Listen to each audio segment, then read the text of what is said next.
Oke, untuk suka kimia kali ini kita akan membahas tentang unsur transisi dari periode keempat ya. Terdiri dari apa unsur-unsur periode keempat? Ya, di sini terletak dari kiri ke kanan ya, dan terletak pada blok D di dalam sistem periodik. Oke, Sc21 ini adalah skandium. Ti22 ini adalah titanium. V ini adalah V23, ini adalah vanadium dengan nomor atom 23. Cr24 ini nomor atom, Cr ini adalah krom. Mn25 ini adalah mangan dengan nomor atom 25. Ferum atau Fe dengan nomor atom 26 ini adalah besi, bisa juga disebut besi. Lalu di sini Co nomor atom 27 ini disebut kobalt. Ni dengan nomor atom 28 ini adalah nikel. Cu ini dengan nomor atom 29 ini disebut dengan kuprum, nama lainnya adalah tembaga. Sedangkan untuk Zn ini adalah zinkum dengan nomor atom 30 atau bisa juga disebut dengan seng. Ya. Jadi dari nomor atom ini kita bisa konfigurasi elektronnya, bisa kita lihat di sini udah kita tulis di bawah. Kita dengan menggunakan Ar dengan nomor atom 18 ya. Ar itu 18 ditambah 4s2 jadi 20, 3d1 jadi 21 ya. Begitu juga dengan Ti22, ini Ar-nya tetap Ar18 lalu ke sini. 4s2 3d2. V23 Ar18 lalu ke sini 4s2 3d3. Cr24 Ar18 4s1 ini bukan 3d4 tapi ini 3d5. Ya, ini kita benerin dulu. Ya, jadi 4s1 3d5. Kenapa seperti ini? Karena ada di pengecualian ya, di nomor yang 20 ini ada di 24 dan 29, Cr24 dan Cu29. Kenapa? Karena kalau kita lihat di sini, ini aku buat di sini ya. Oke. Di sini orbitalnya S itu punya satu orbital. Sedangkan D itu punya 5 kotak ya, atau 5 orbital. Kita buat di sini 1 ya, 2, 3, 4, satu lagi deh, 5 ya. Kita buat seperti ini. Maka yang awalnya adalah S itu harus terisi penuh dulu baru pindah ke D, awalnya seperti ini. Jadi S nya terisi oleh 2 elektron atas bawah. Nah, lalu 3D nya ini kan 4s2, harusnya ini kan tadi 4s2 3d4. Tapi ini awalnya seperti ini 1 2 3 4. Tapi karena kulit D akan lebih stabil apabila dia setengah penuh atau penuh, maka ini akan jadi berubah. Jadi seperti ini S-nya, ini adalah D-nya. Kita buat lagi di bawah sini. Tua gapat, oke. Jadi di sini tereksitasi. Jadi elektronnya akan tereksitasi ya dari S1, ini satu elektron di sini pindah ke D. Jadi ini cuma 1.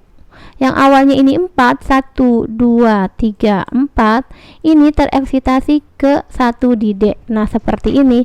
Jadi 4s2 3d4 ini tidak stabil karena D akan stabil apabila dia setengah penuh dan penuh. Nanti bentuknya seperti ini.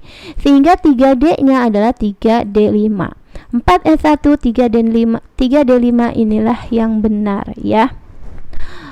Lalu 4s2 3d5, ini depannya selalu AR ya. Ini 4s2 3d6 untuk 26, untuk 27 AR 4s2 3d7, untuk Ni28 AR dulu. Ini aku tulisnya di paling depan, jadi ini aku nggak tulis lagi. 4s2 3d8, untuk 29 juga sama. Sebelumnya seperti ini bentuknya 4s2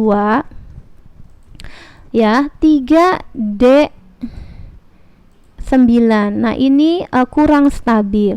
Dia akan lebih stabil jika dia tereksitasi, ya, mempromosikan dia di, nah, seperti ini. 1 2 3 1 2 3 2 gapat, seperti ini. Awalnya dia 4S2. Jadi S itu kan 1, ini adalah 4S2. Ini 3D9. 1 2 3 4 5, isi penuh dulu ke atas, lalu ke bawah 1 6 7 8 9. Nah, ini kurang stabil, maka dia tereksitasi dari 1 elektron di S pindah 1 lagi ke D. Sama seperti itu juga. Seperti ini ya, cuma dia seperti ini gambarnya. 1 2 3 4 2 gapat, Nah, baru kita isi di sini 1 aja, karena 1 ini 2 dikurangi 1 lagi pindah 1 ke D. 9 tambah 1 jadi 10. 1 2 3 4 5 6 7 8 9 10. Ini setengah penuh seperti ini akan lebih stabil untuk kulit D, ya. Untuk D, orbital D akan lebih stabil jika setengah penuh, yaitu berisi 5, atau penuh berisi 10. Seperti itu. Jadi 4S1 3D10 yang benarnya, ya, yang ini. Lalu 30 ZN, ini ada AR4S2 3D10, ya. Oke, jadi kalau kita hitung di sini, kita buat di sini ya, jumlah elektron yang tidak di sini, jumlah elektron yang tidak berpasangan ada 1. Kenapa? Karena 3D1. Ini 4S2, kalau kita mau gambar seperti ini, 1 2, lihat angkanya yang ini. 3D1, jadi kita buat dulu ada 5. 2 gapat. Nah, ini kita contohkan. Jadi kalau diisi dengan 1 ya ini. Jadi jumlah elektron yang tidak berpasangannya ini tidak berpasangan. Bentar, jumlah elektron yang tidak berpasangannya ada, yang pertama di SC 4S2 3D1 itu jumlahnya 1. Untuk di TI ini kan D-nya cuma isi 2, berarti 1 2. Jadi jumlah elektronnya ada 2. Untuk 3, 4S2 3D3 V23 ini jumlah elektronnya adalah 3. Bagaimana dengan CR? Jumlah elektron yang tidak berpasangannya adalah, sebentar di sini. Nah, di sini aku ada yang salah tulis, bukan 4. Ini ada 1 2 3 4 5 6. Ini adalah 6, kita benerin dulu. Oke, jadi jumlah elektron yang tidak berpasangannya ada 6. Lalu yang di sini ya, yang 4S2 kan penuh, 3D5 berarti kosongnya ada 5, seperti ini kalau mau digambar. Jadi 4S2 nya kita nggak gambar, pasti udah penuh ya. 1 2 3 2 4. Nah, dia akan terisi dengan 5 elektron. 1 2 3 4 5. Maka ini adalah tidak berpasangan, jumlahnya 5. Untuk Fe dengan 4S2 3D6 ya, kulit terakhirnya, ini yang tidak berpasangannya ada 4 sisanya ya. Karena kalau 6 kan masuk ke sini 1, sisanya 4. Untuk CO27 yang tidak berpasangannya 3, Ni28 ya berkurang. Jadi sisa 2. Untuk Cu29 sisanya 1. Untuk Zn30 ini berpasangan semua, jadi penuh. Stabil seperti ini penuh D-nya. Jadi 4S2 untuk Zn, S2-nya penuh, 3D10-nya juga penuh. Jadi 0 yang tidak berpasangannya. Oke. Maka sifat-sifat yang akan dihasilkan dari elektron yang berpasangan dan tidak berpasangan kita lihat di sini. Sifat-sifatnya adanya elektron tidak berpasangan ya, yang tadi yang tidak berpasangan ini 1 2 3 gitu ya. 4 5 6 ya. Ada yang 0, ada yang penuh, jadi berpasangan semua. Ini menyebabkan apa aja? Oke, kita lihat di bawah. Nah, kalau untuk elektron yang tidak berpasangan, akibatnya titik lelehnya tinggi, sedangkan yang berpasangan titik lelehnya rendah. Bersifat paramagnetik atau dapat ditarik oleh magnet. Jadi pengertian paramagnetik itu adalah bendanya mudah ditarik oleh magnet.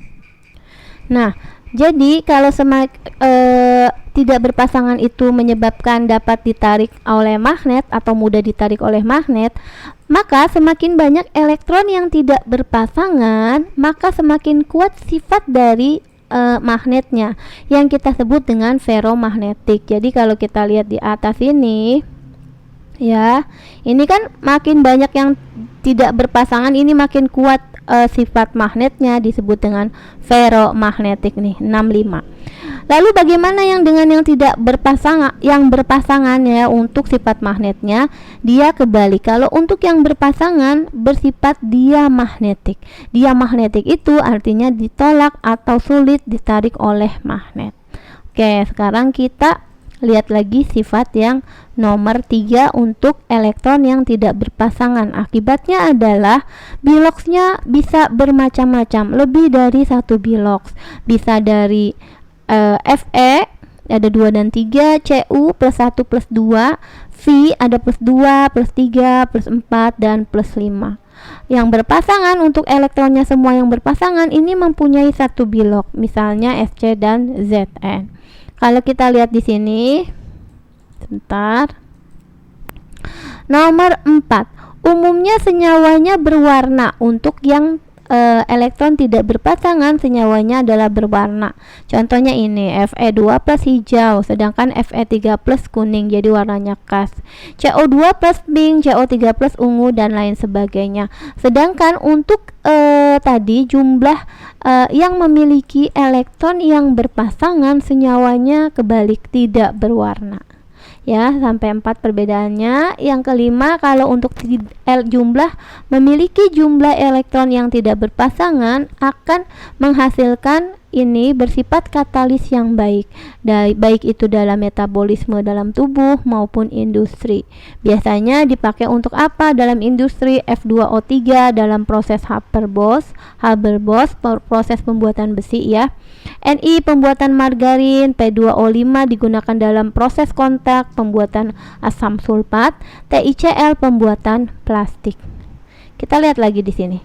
Jadi itu adalah sebab-sebab masalah yang disebabkan oleh jumlah ya. Ini adalah yang A-nya adalah adanya elektron tadi tidak berpasangan yang kiri, yang berpasangan yang kanan. Oke. Sekarang sifat lainnya oleh logam transisi adalah apa aja? Yang B, semua unsur transisi tergolong logam sehingga dinamakan logam transisi dengan titik cair dan titik leleh yang relatif tinggi. Selain itu juga dapat membentuk ion kompleks. Nanti ion kompleks ini ada tata namanya, videonya juga tersendiri ya. Lalu sifat yang terakhir adalah dari ke kiri ke kanan, besarnya energi ionisasi, jari-jari atom, dan massa jenisnya itu tidak banyak berubah. Oke, sekarang ini adalah sifat-sifat dari logam transisi, unsur logam transisi dari periode keempat ya. Ini semoga mengerti.